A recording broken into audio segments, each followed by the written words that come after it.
I've been mulling over a story about the Downer Cemetery. I found a story that seemingly matched a man buried at Downer Cemetery in Canton, which I did a video of earlier today. I did a walkthrough. Hadn't been there in 5 or 6 years. It's literally in disrepair and it will never be fixed. It's one of those. It's going to be one of those lost cemeteries eventually. But anyway, I looked up Jacob Boldman since he died in 1883 at the age of 74 to 75, and in searches for him, I found that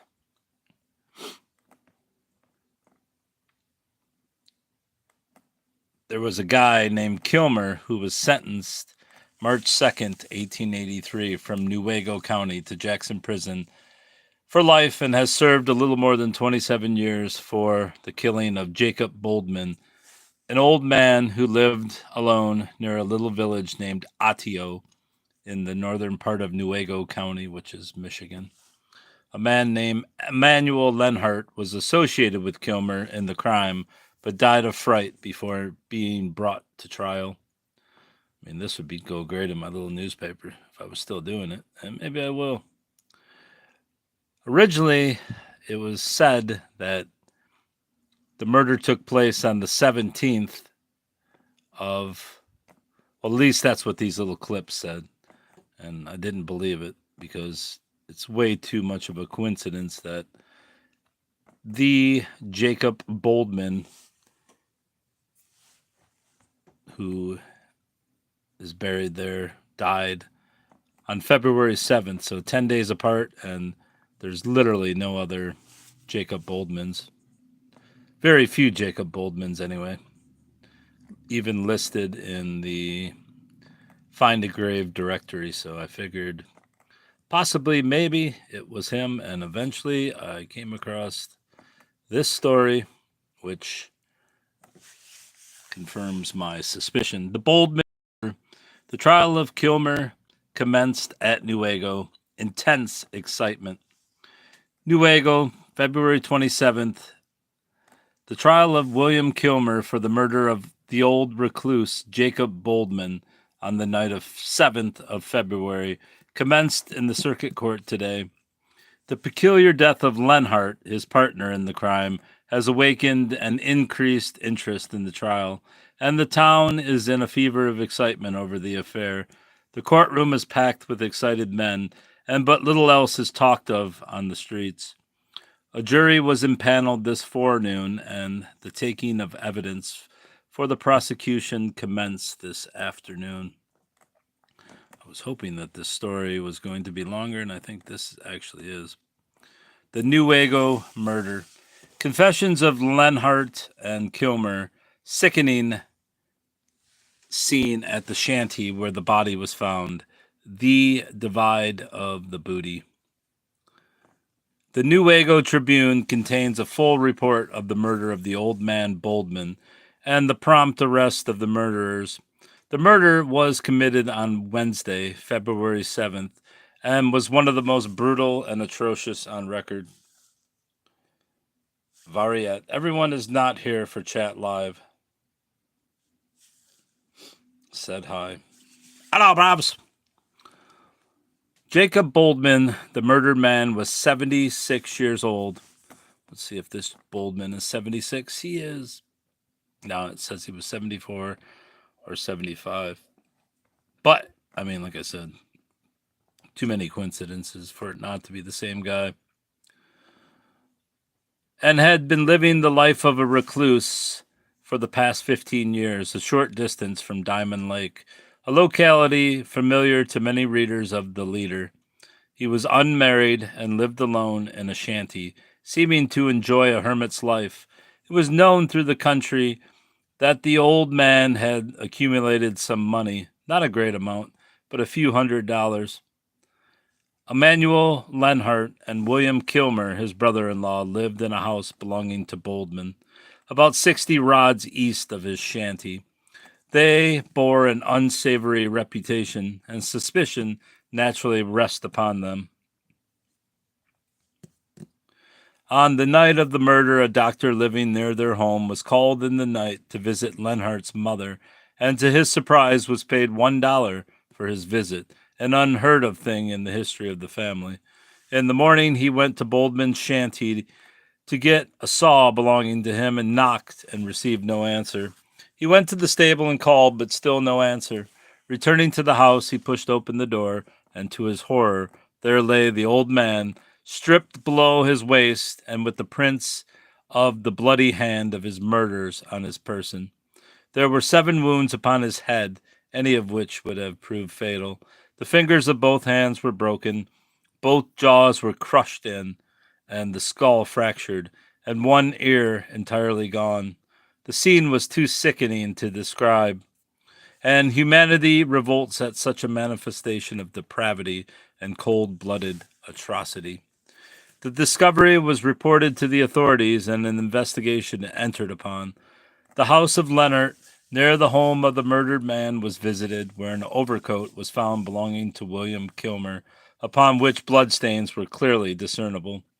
By direction of the justice, Kilmer was arrested and taken to White Cloud by Sheriff Bailey, where he was met on Friday evening by prosecuting attorney Fuller, who, on learning of the situation and that Lenhart had left with his wife for Augusta, Kalamazoo County, telegraphed to the sheriff of that county a full description of Lenhart, with an order for his arrest.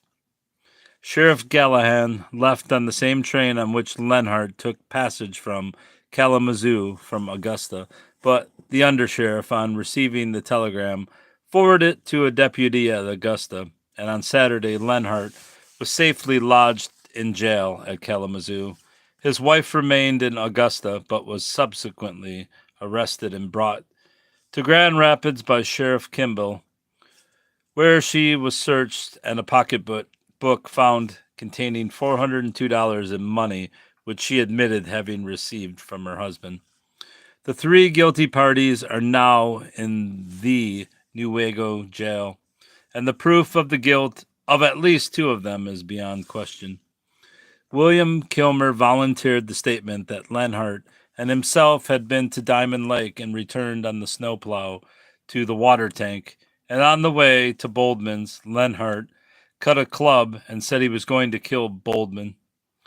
That they went to the old man's shanty, Lenhart concealing the club under his coat, when suddenly he fell Boldman to the floor and struck him several additional blows. Then went home, washed their hands, ate supper, and then went to the barn to divide the money taken from the pocket of their victim.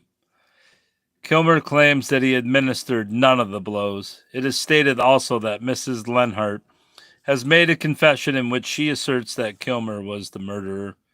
She states that Kilmer confessed the night of the murder that he did the killing.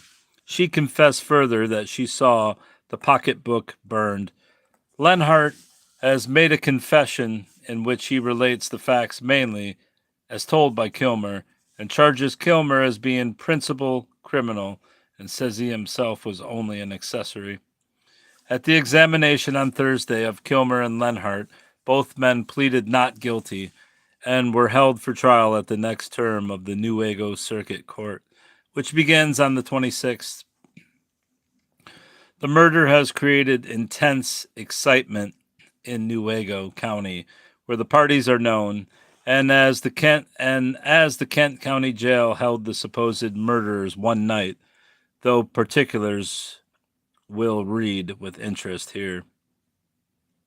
I guess it means those particulars. All right, we'll see what this says. The trial of William Kilmer. All right, what's the paper we want to know? We being I, since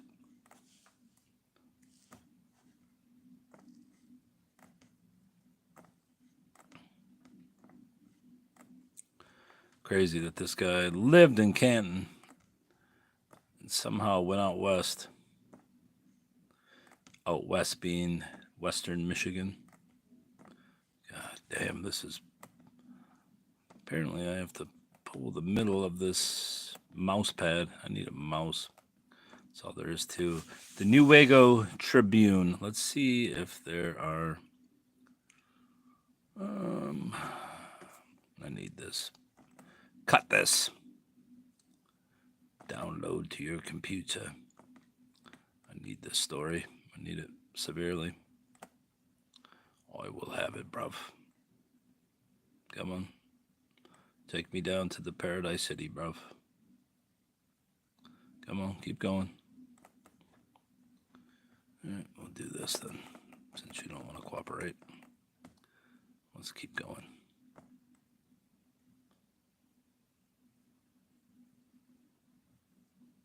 It's a long ass story right there. Let's see. I love how this thing just travels with me. Just travel with me, bruv. Does it get the whole story or not? Yeah, it does. Alright. Now we can accept it. Where the fuck is the thing when I need it? There it is. Clip the image down to your computer. We want an image file. That'd be great. Thank you. Downloading. All right, now I need to find a Newaygo journal. Genealogy Bank. I believe that's what it said. The Newaygo journal. Newaygo. Browse. Search. Buy. Newspaper title. Come on, give me some Newaygo. Newaygo. Let's do it, bruv. Maybe it's here too. I don't see Newaygo though. Guess if it's gonna be in there, it's gonna be here on this. Let's see.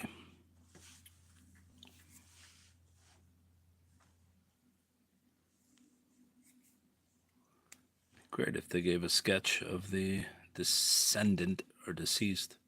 Loading preview. That's Detroit newspaper. And maybe this is it. Let's see what it says. I think it's just a short clip that I've already seen, which does nothing to help me. Newaygo.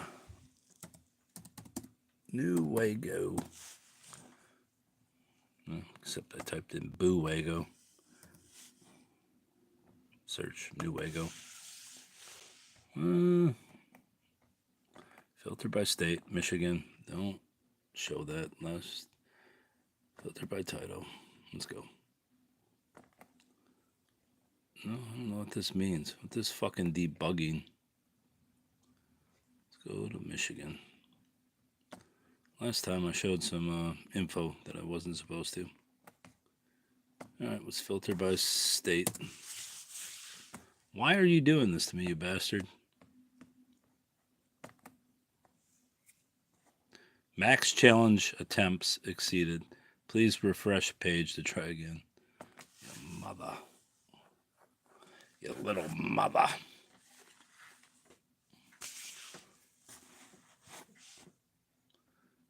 And Michigan.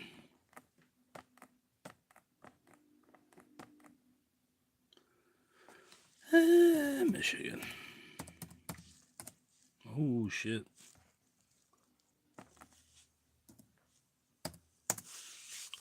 Loading, Michigan.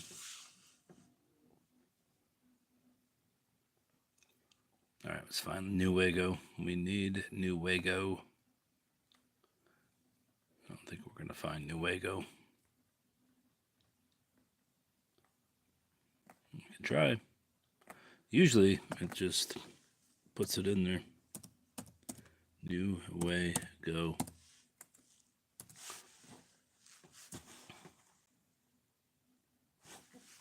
Hello. No, we couldn't find any. The Newaygo Journal. Newaygo Journal Archives. And I'm showing the keyboard because every time I don't, it shows personal information in searches and all that kinds of shit. Newaygo Journal Archives. Chronicling America. No. Newaygo County Newspapers. Michigan State University.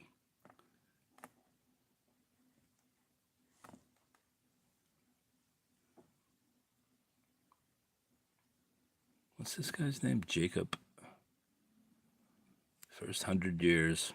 Maybe they have something about the murder. I doubt it. Who knows what happened in this place? What's his name? Jacob Boldman. Never know. Might be in here.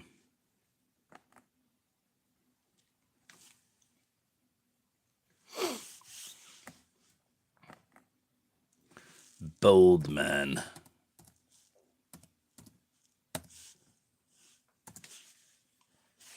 Nothing. The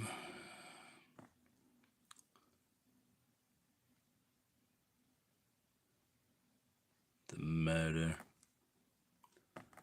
The murder.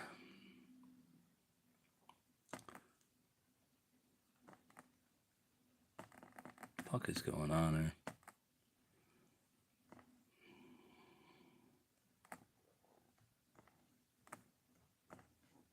Boldman murder. Back to results.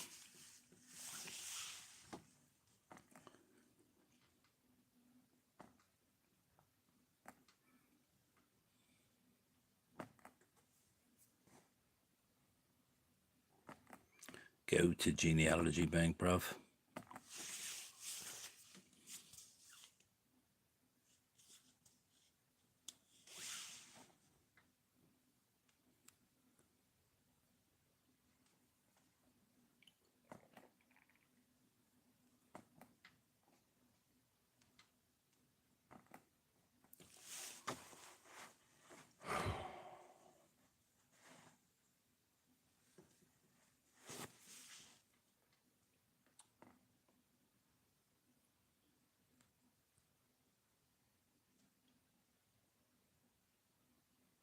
Holy shit.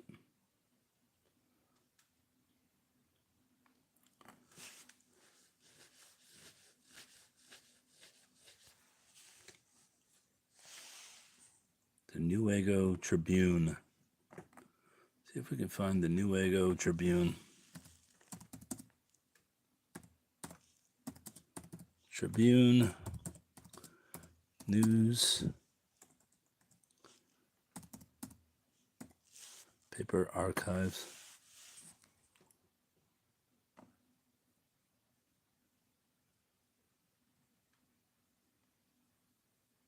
Whoa.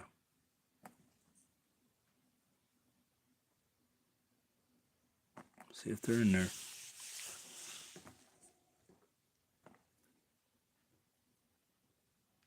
Newaygo Tribune, 75 to 88.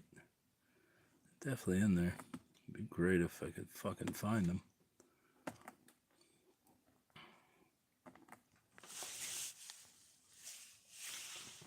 Newaygo Tribune. What's the point of this bullshit? If you don't have them, what's the point of posting it? Oh, there goes that book. The Newaygo Tribune.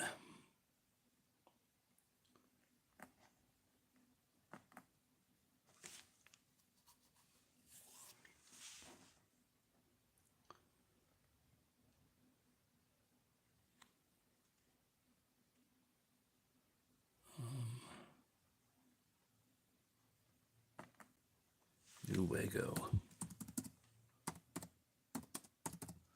Tribune. Tribube? I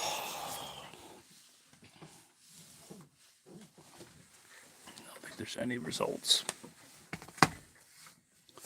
Boldman.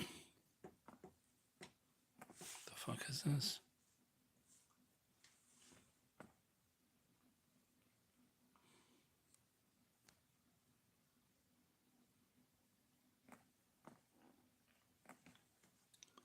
That is not helping me.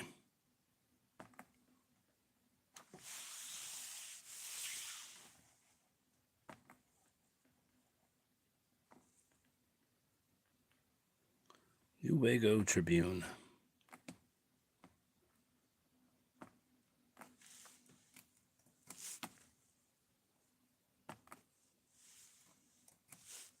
You fucker. You little bastard.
Jacob Boldman.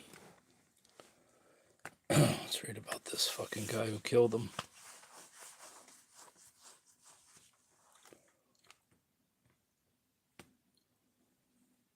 What's his name?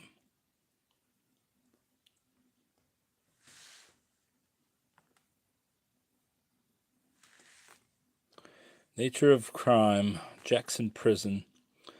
William Kilmer must remain in Jackson Prison, lifer who has spent 37 years behind prison bars not to be freed. Former prison record and nature of crime against convict. Perhaps the most pathetic case that will come before the pardon board at this meeting was that of William Kilmer, who appeared before the board this morning. He is now 67 years of age, 37 of which have been spent behind prison bars.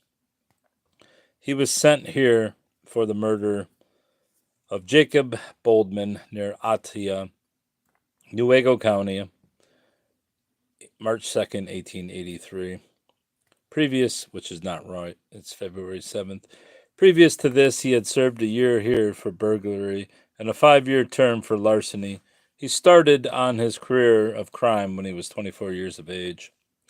Kilmer was implicated in the murder of Boldman with his brother-in-law, Emmanuel Lanhart.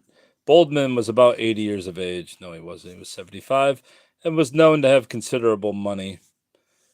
He had a couple $100, and just before the crime was committed, had sold some real estate.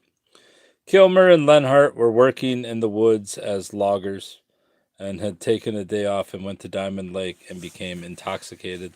On the way home, Lenhart stopped and cut a club and went to the home of Boldman and killed him. After the murder, they ransacked the cottage and obtained about $800, of which Kilmer received about 200, which he took home and secreted in an old clock, from which it was later recovered. Lenhart and his wife, who was Kilmer's sister, left and went to Augusta in Kalamazoo County, where they rented the house. Kilmer was arrested and Lenhart was brought back. Brother-in-law dies of fright. Across from the jail where the men were confined, a dance was being held, and when Lenhart heard the noise from the dance, he imagined that a lynching party was forming, and he died from fright. This was later proven at a post-mortem examination. What a examinatoin, a shioin, held over his body. Kilmer was then tried and convicted of first-degree murder and sentenced to life imprisonment at Jackson. Since being here, his record has been good, and he has placed his case before each of the last 6 governors. Because of his previous record and the facts in the case, Kilmer has never received favorable recommendation by the state executives. Kilmer has told several different stories of the crime and gave a new version today. It is a difficult matter to get at the facts of the case, as the judge who presided at the trial and the prosecuting attorney, who was a brother of the judge, and nearly all of the jurors have died since the trial. Among the other features of the case is that while Kilmer has worked on a contract for an outside firm while he has been in prison and made considerable overtime, still he has only a very small amount of money now in the prison office. He has been the victim of unscrupulous officers who took his money with the pretense of working on his case to get his freedom. In all, he has lost $175 in this way, and one of the men who took his money was later a candidate for prosecuting attorney of Newaygo County, but was defeated. Kilmer was sentenced here from Kalamazoo County in 1873 to serve a year for burglary and was sent here from Calhoun County in 1875 for horse stealing and served 5 years for that offense. After carefully considering the facts in the case, the board decided that there was not sufficient grounds or any extenuating circumstances to warrant a recommendation of clemency. See if I can save this.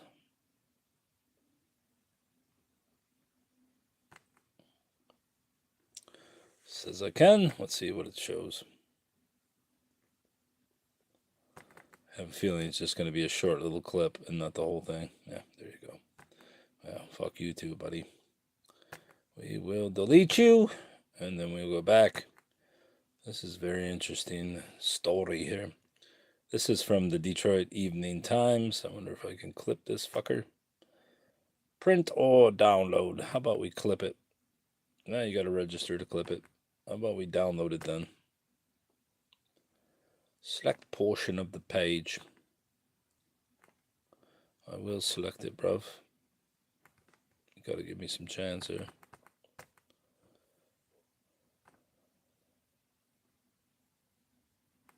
This isn't the one I was looking at, but I will take it anyway. Save as JPEG.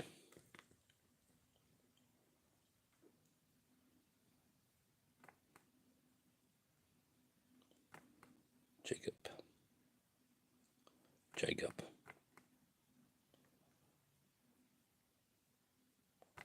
Not gonna help me. Get this bullshit off my life. News article. There it is. This is what I want to save. Let's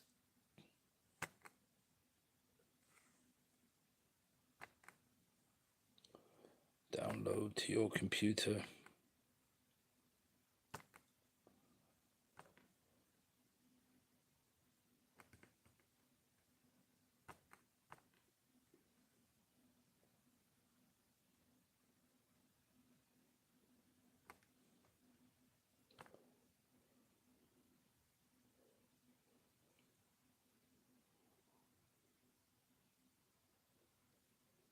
This is great. This guy had life sentence, and then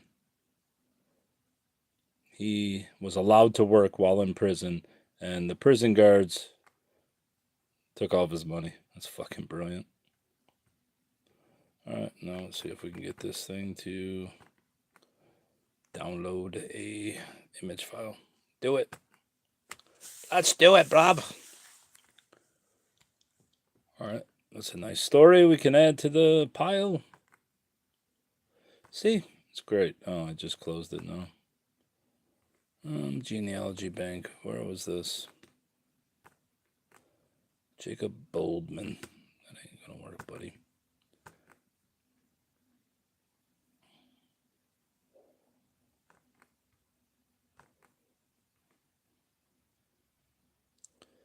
Hey, I begged for a pardon. You don't get it. You killed the man. All right, we don't want Michigan, Ypsilanti, or Ypsilanti commercial.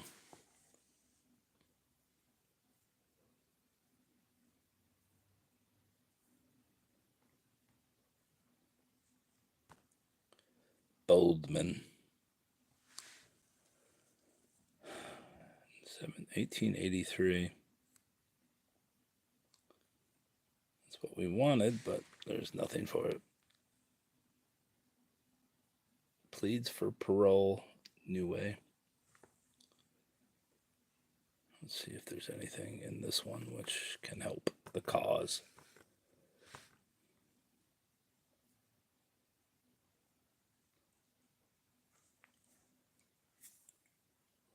Pleads for parole.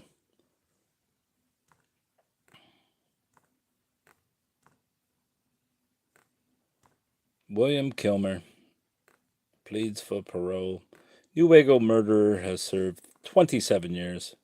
Obviously, he didn't get it because the last paper I checked was 37 years.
William Dillman.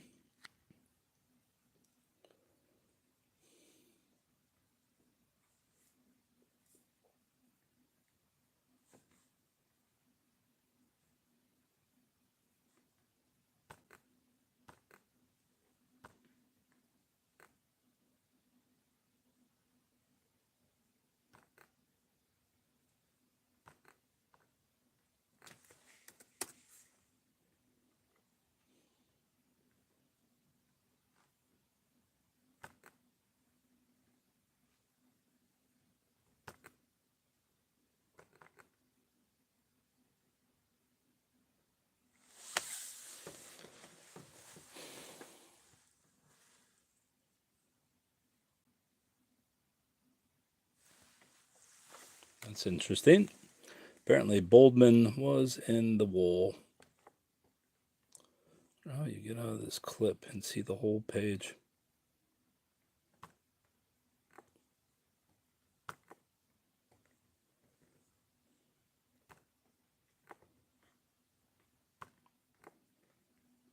Maybe I'll just do that. Edit.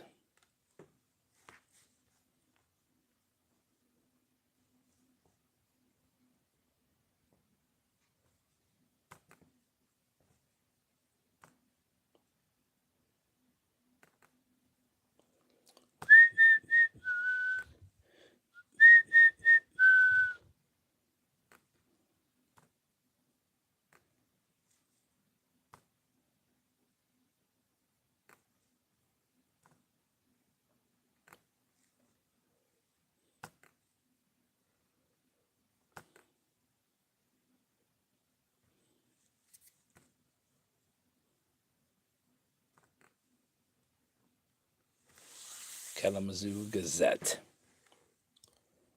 That's interesting.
See what this says. Some property of his. What is that? 1880. Yeah, some property.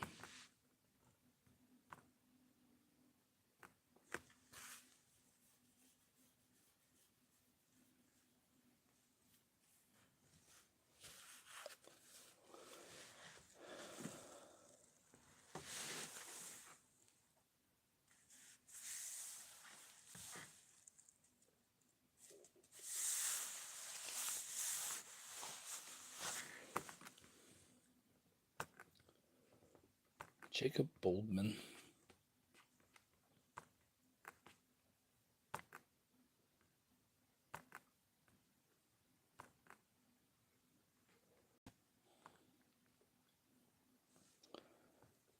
William Kilmer.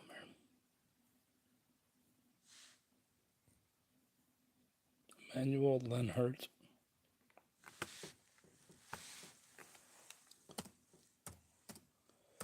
Emmanuel Lenhart.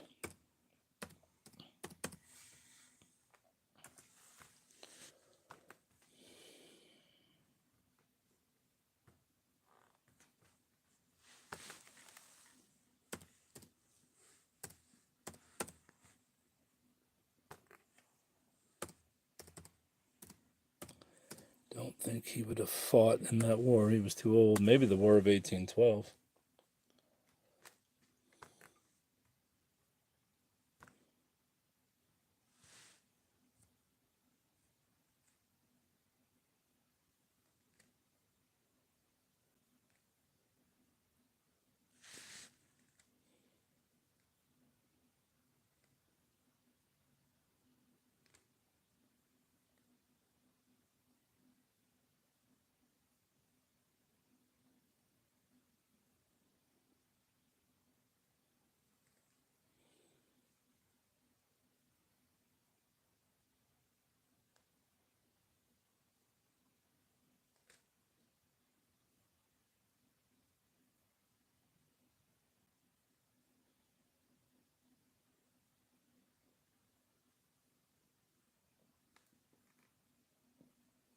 Crazy.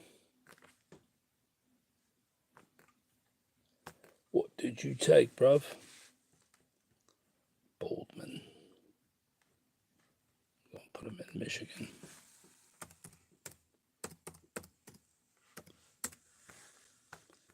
The Boldman murder.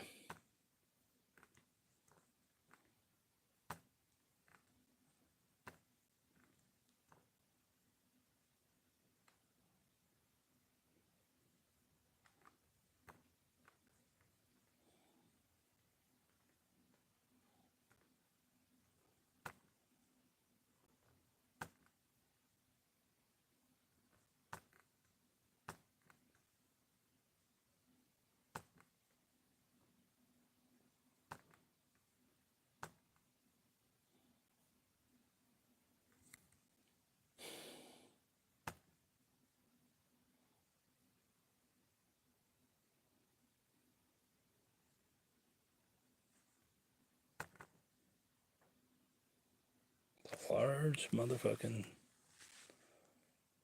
Well, that's it. Let's read it. Let's read it.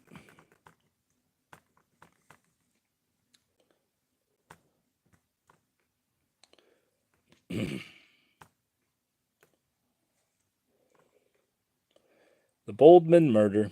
The victim's pocketbook with $400 found in Grand Rapids. Sheriff Kimball of Newaygo County went north yesterday morning, taking with him Emmanuel Lenhart and wife, arrested in Kalamazoo County Saturday for the Boldman murder, and deposited in the Kent County Jail Saturday night for safekeeping. Mrs. Lenhart was searched at the jail, and a pocketbook containing $400 was found, supposed to have been taken from the body of the murdered man. Under Sheriff J. Bailey of Newaygo County passed through the city last night on his way home from Kalamazoo, where he has been for the last 3 days, in connection with the Lenhart arrests. While in this city, he was seen by a Democrat reporter, and in answer to inquiry, gave the following details of the circumstances leading to the arrest and to the discovery of the $400. On Thursday night, Under Sheriff Bailey attended the coroner's inquest over Boldman's body, and finding that neither Kilmer nor none of the Lenharts who lived near Boldman had been summoned as witnesses, had the inquest adjourned until Friday morning, and the Lenharts and Kilmer summoned. When the officers went after them, they found Emmanuel Lenhart and his wife gone to White Cloud. As Kilmer said, Kilmer and the other Lenhart testified Friday morning before the inquest, but Kilmer, when questioned by Sheriff Bailey, seemed so nervous that Bailey suspected him and suggested that the jury go to the Lenhart house, where Kilmer also lived, and examine the women and children. This was done, the testimony being elicited that both Kilmer and Lenhart went down to the lake Wednesday night and did not get back until about 10 o'clock. The house was then searched and a blood-stained overcoat found, which was identified as belonging to Kilmer, whereupon Sheriff Bailey at once arrested him. After his arrest, Kilmer confessed to Bailey that he and Emmanuel Lenhart committed the crime, that he, Kilmer, was drunk and was pressed into it by Lenhart, that the other brother had nothing to do with the murder.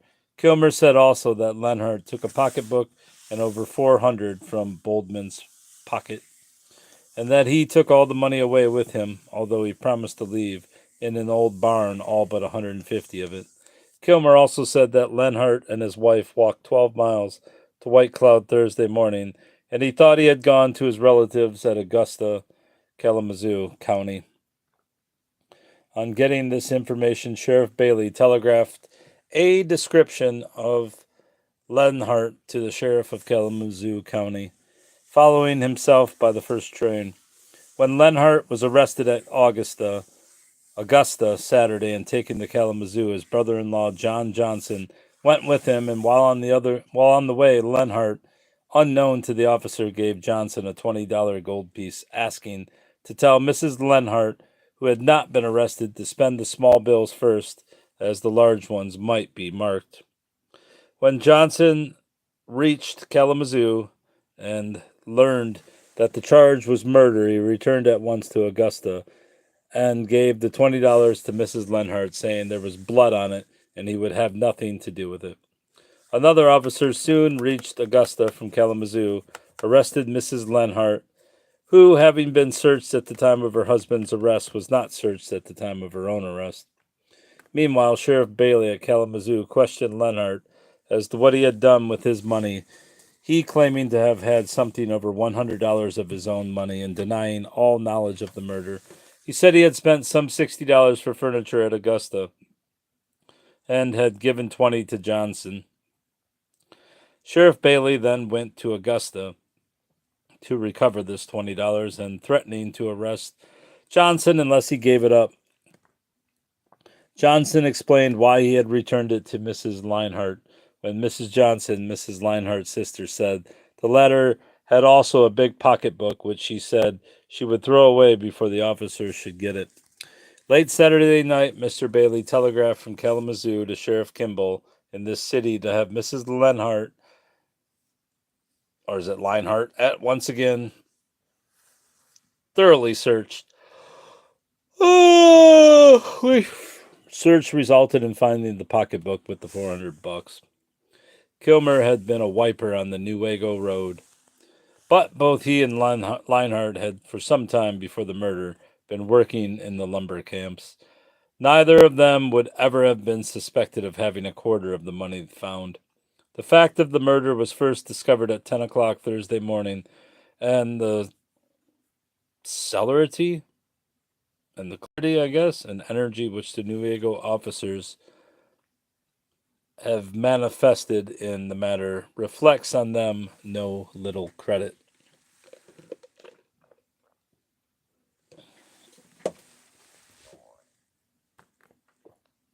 You ain't kidding, buddy.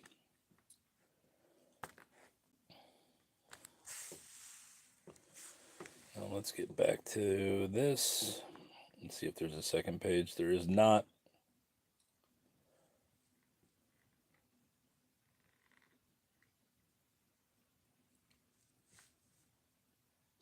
Lenhart.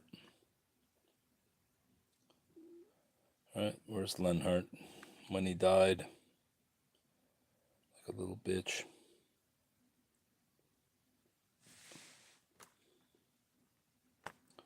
There he is, Lenhart. His death. Wonder if I can find his grave. He's probably buried in a pauper's grave, though. Emmanuel Leinhart, says Lenhart, but it's Leinhart. One of the men charged with the murder of an old man named Baldwin. Baldwin? It's not Baldwin, it's Boldman. A few weeks ago was found dead in the Newaygo, Michigan jail yesterday morning. There was a dance at the Brooks house nearby Thursday night, and it is supposed that Lenhart mistook the noise for preparations to lynch him and died of the fright. All right, so I did one on Lenhart. Maybe I'll do one on Leinhart.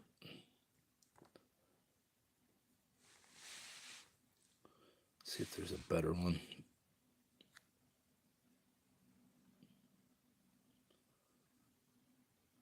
This one. This one looks the best so far.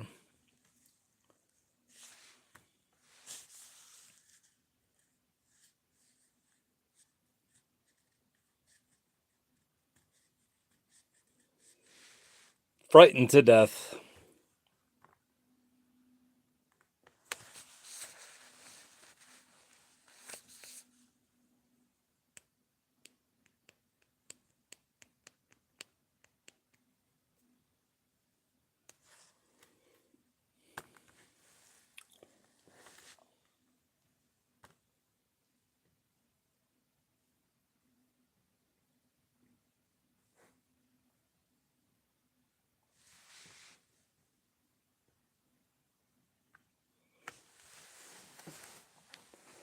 Monroe Township.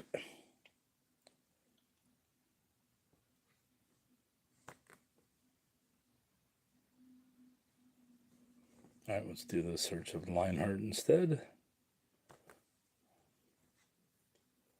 Killed by terror.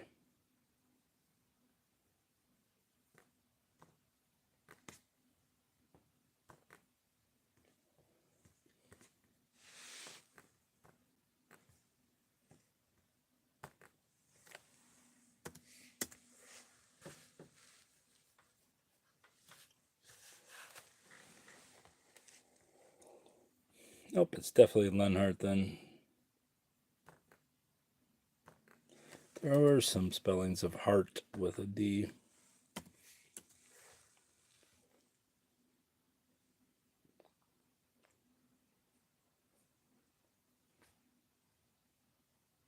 Nope.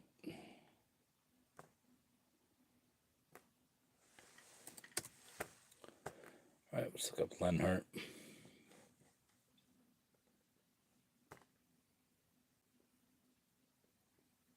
What's his name? Jacob, not Jacob.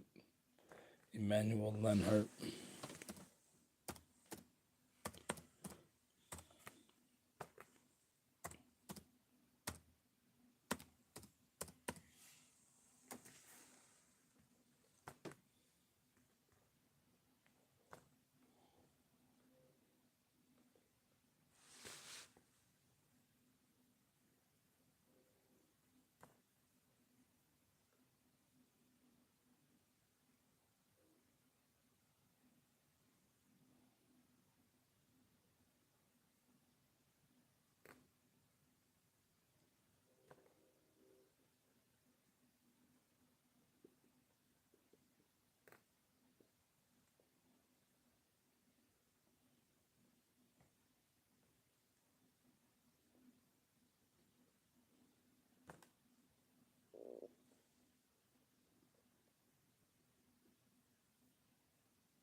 couldn't have fought in the War of 1812. He would have been too fucking young.